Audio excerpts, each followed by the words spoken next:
penting untuk teman-teman jurnalis yang wartawan yang suka nih semua dikendalikan oleh amplop. Ya, jadi ini kan merusak profesinya para jurnalis yang mungkin punya idealis. Iya, ini sebuah persoalan yang sangat krusial yang sampai hari ini sangat sulit bagi komunitas pers apapun, termasuk serikat pers untuk mengatasi itu.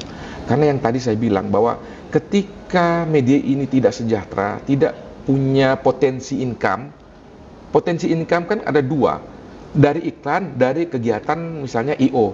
Kalau media itu bukan bikin event organizer, bikin kegiatan apapun, kemudian ada endorsement dari BUMD, BUMN atau perusahaan-perusahaan, dari situ dia menghidupi medianya.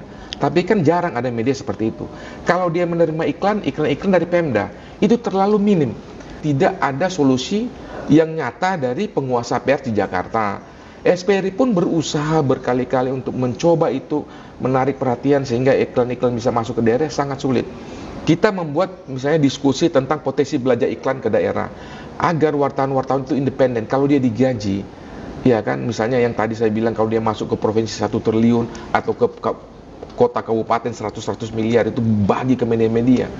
Dia malu tuh untuk terima amplop. Dia bingung, kalau saya terima amplop, gaji saya misalnya 10 juta per bulan. Kalau saya ketahuan terima amplop kan dipecat. Itu namanya sistem. Tapi kalau sekarang dia bekerja di hire itu karena kemampuan dia menulis, lalu kemudian dia menerima amplop. Sebetulnya menerima amplop itu ada dua. Yang pertama dia menekan, dia membuat kasus-kasus lalu bargaining terima amplop. Ada begini, dia ketemu narasumber, ya kan, misalnya contoh ada satu usaha hotel, restoran, dia membuat review yang bagus, ya kan, tentang restoran itu, lalu restoran itu rame. Lalu restoran itu bilang, hei kamu kesini, terima kasih ya, berita kamu selama 1 bulan ini, gara-gara berita kamu, restoran saya maju. Reward ya? Itu reward. Nggak bisa dibilang itu terima amplop.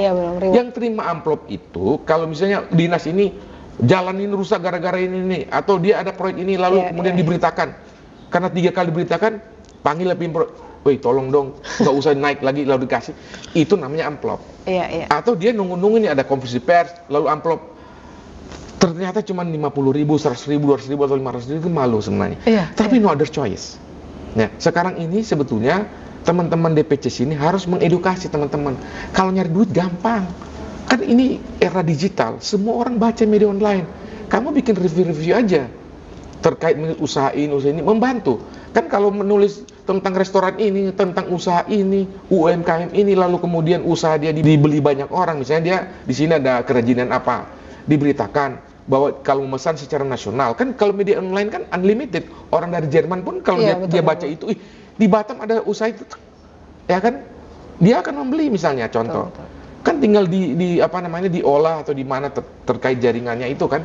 Jadi seperti itu mekanismenya yang harus diedukasi teman-teman pimpinan organisasi DPC itu kepada teman-teman untuk meminimalisir jadi wartawan amplop. Iya betul.